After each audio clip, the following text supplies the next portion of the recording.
Kenny Wayne Sheperd here at SEMA 2018 at the Mopar booth where they just unveiled the 426 Hellephant, the crate engine that puts out 1,000 horsepower and 950 foot-pounds of torque.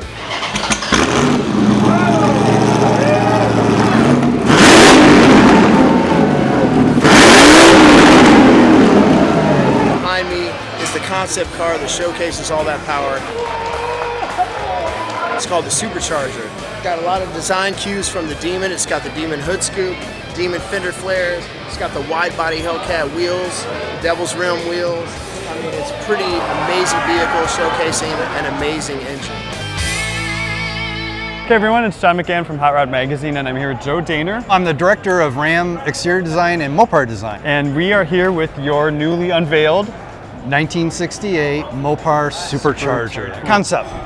And now you were in charge of this, the build and design of this car. Yeah. Is that correct? Yeah. So I noticed a number of changes, obviously, that you guys did with the... Not a short list. Right. We couldn't leave well enough alone, and basically every panel, every part's been touched, interior, exterior. How did you find the car you started with? Actually, we found it locally in the Michigan, Detroit, Michigan area. It began life as a 383 automatic. I think it had AC. Yeah. It was yellow, black vinyl top. Told the owner of it, is it okay, we're going to modify it. He was good with that, so we'll send him pictures. Okay. Well, that's good. Was it in decent shape? Did it need... Yeah, it was in decent shape. We paid a decent price for it. It wasn't crazy, but one of the quarter panels had been replaced. Yeah. But yeah, it was in pretty good, straight body, good shape. Okay. How long did the build take? So how much time Oh my did you gosh, need to, it was like anything, it's accelerated. So I think we slipped it in and basically under 2 months from start to finish. So That's incredible. yeah.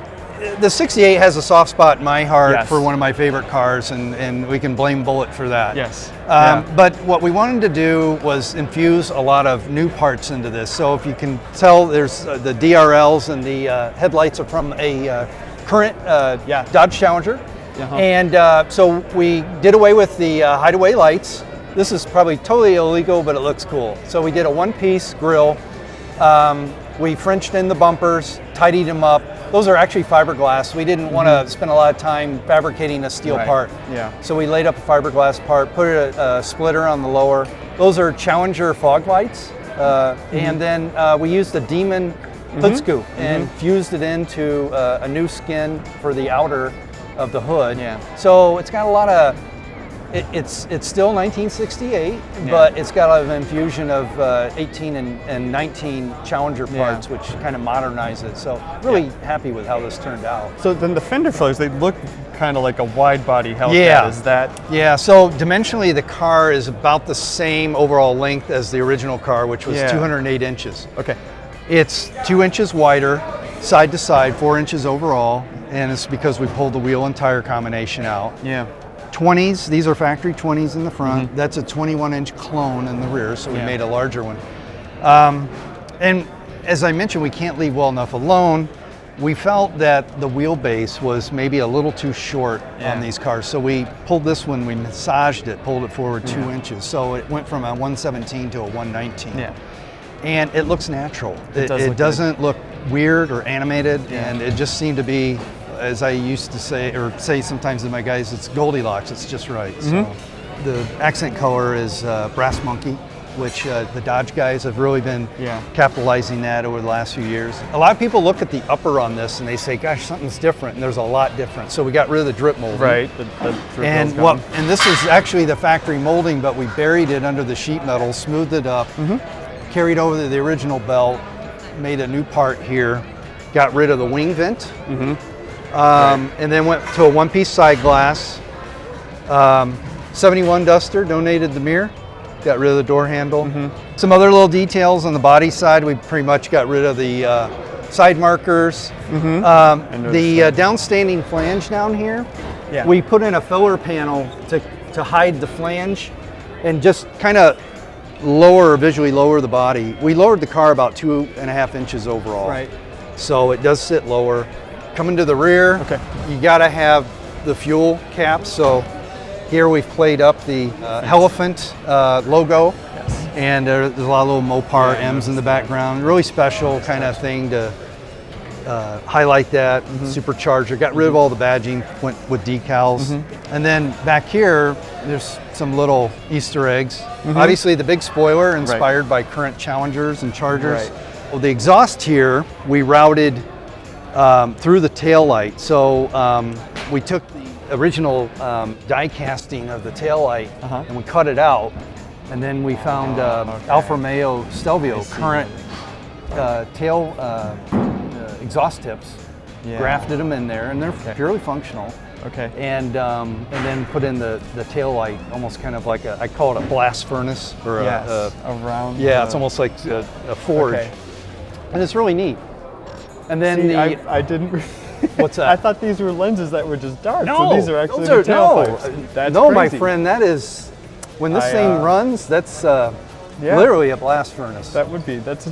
And then really these on the original 69 and 70, these were backups. We repurposed them as turn signals. Oh, okay, cool. I like you were alluding to before, sort of the blend of the traditional styling of Bumblebee and then the the guys, when we were talking about the stripe, these stripes, well, I think a lot of times people envision them being square to the world. They aren't. They're actually parallel to the bumper. Oh, okay. And so in side view, they actually cant backwards. Yeah. And it seems weird, but that's the way things were. Yeah. And I said, I don't want to lose that. I want to keep that same attitude. That's nice. But the original stripe for this car was a split stripe with two little ones, and we kind of simplified it. So the interior was, and in all fairness too, the generation previous to this, the first generation Charger, probably had a better looking interior. It was very Buck Rogers. This interior is pretty quiet, but we were able to amplify what was important with the manual transmission, obviously getting the tunnel in there and getting all the switch gear appropriate, Viper seats, Viper steering wheel, aftermarket column, Mopar gauges. We used all the stock panels that you see here, maybe clean them up, painted them, put in the Hellephant logos, and then once again, kind of a blast from the current. We used this Demon rear seat delete and crafted those parts to fit in there. That's great. Put in a roll bar that actually accentuates all the DLO shapes, so that from a street racing standpoint, they still do that, I think. Yes. When you're next to somebody at a stoplight, you don't notice the roll bar; it blends in. So, but it turned out really nice, and real happy with how everything came together.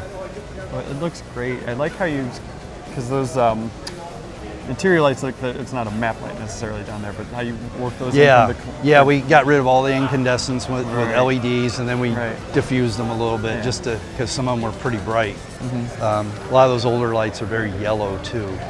So, but like the door panel, I call this a shower curtain map pocket. We didn't get rid of that. We kind of kept it, but still has crank windows. They all function. I told the guys, I said, I want the windows to function, crank up, crank down. So it had a lot to do with the placement of the roll bar here and making sure it still functioned. So. And then the brakes. I know it's hard to hide the huge calipers and rotor. SRT parts bin was were the donors for that. And you go big wheels, big brakes, big tires. It's all one package. So real happy with how those turned out. So I bet this thing rides really nice. Drives really nice. We haven't done a full, thorough shakedown of it, but and it does have same engine in it that you have on the stand there, and it fits in there. It looks beautiful. We're going to do a little bit more development of it and work out some of the bugs. It's like anything, you have a new car build, there's always some little gremlins hiding around, but but it runs awesome. Yeah. We actually we wanted to do a full frame on it on the build.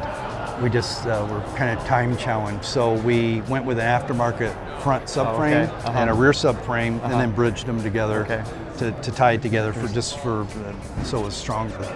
And we think that was very appropriate. It's a lot of the hardware underneath is pretty nice stuff too. So. Well, if it has to deal with 1,000 horsepower. Well, yeah, exactly. It's like, you want it to work more than just once. Yeah. And then you pointed out to me too, you had the Pentastar logo that. Yeah, so the I mentioned it was the Pentastar logo that they had, and they used that on a lot of cars, and it was always on the passenger side. And so we just had a little fun with it, and we got rid of it and replaced it with an FCA graphic. So and I do like the 426 with the Hellephant logo.